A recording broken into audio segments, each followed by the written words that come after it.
What if emotional numbness isn't a lack of feeling, but a sign of extreme emotional intelligence? Most people assume that those who have been through too much are broken or damaged, but psychology tells a very different story. Some of the quietest behaviors often hide the strongest minds, and the reasons go deeper than most people realize. Psychology and neuroscience reveal consistent patterns in people shaped by repeated emotional pressure.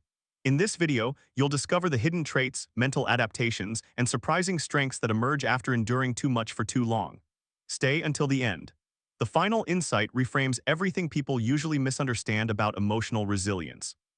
People who have gone through too much often describe feeling emotionally flat, less reactive, less expressive. From the outside, this can look like detachment, but psychology reveals something else. Studies indicate that emotional numbing is a learned nervous system response. When the brain is exposed to repeated stress, it downregulates emotional intensity to preserve energy. This isn't weakness, it's regulation. If this pattern feels familiar, it actually shows advanced emotional containment.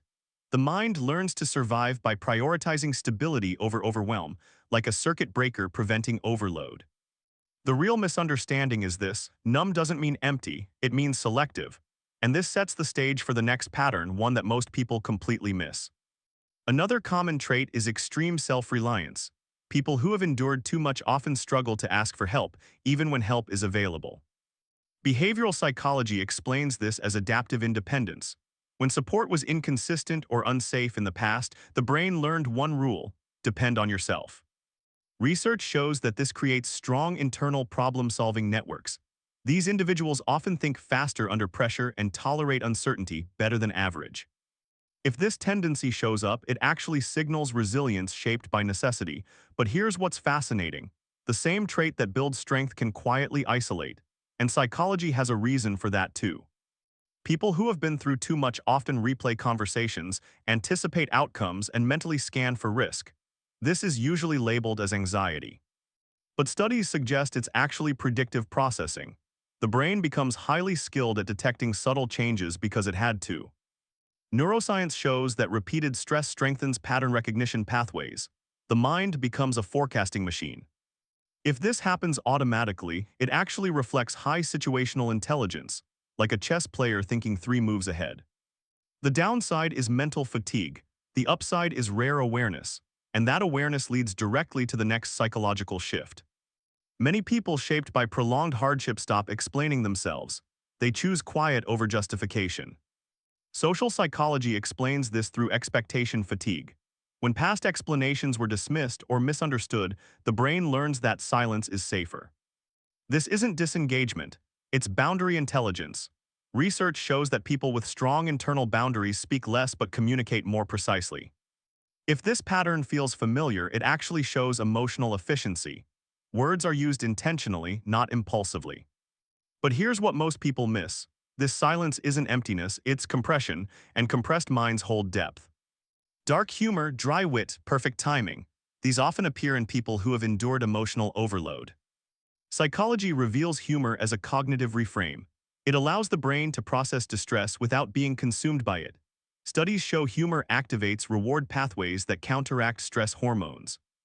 If humor surfaces in difficult moments, it actually shows emotional agility.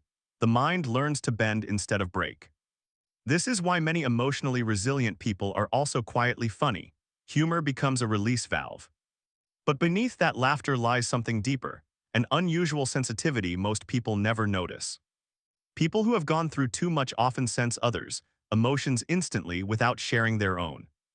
Neuroscience links this to mirror neuron sensitivity combined with emotional gating. The brain reads emotional cues accurately but controls emotional output. If this happens, it actually reflects advanced emotional intelligence. These individuals understand pain without advertising their own.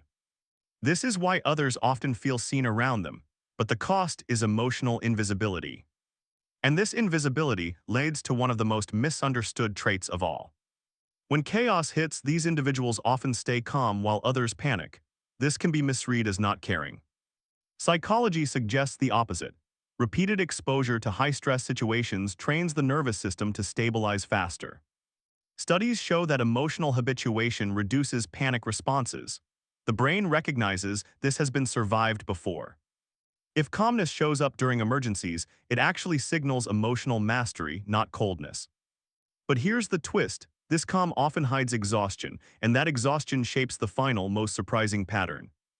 People who have gone through too much often feel tired, not physically but mentally, a deep, persistent fatigue. Psychology links this to cognitive load accumulation. The brain has carried responsibility, vigilance, and emotional processing for too long. Yet research also shows these individuals possess exceptional endurance. They keep functioning even when depleted. If this resonates, it actually reflects extraordinary psychological stamina. Strength wasn't chosen, it was required. And this brings everything together.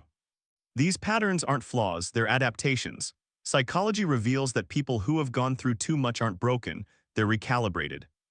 Emotional numbness becomes regulation, independence becomes resilience, silence becomes discernment, calm becomes mastery. Understanding this reframes the entire narrative. What looks like distance is often depth. What looks like coldness is often control.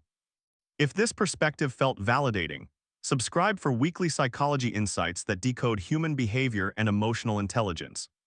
And next, how highly self-aware people quietly outgrow relationships without conflict.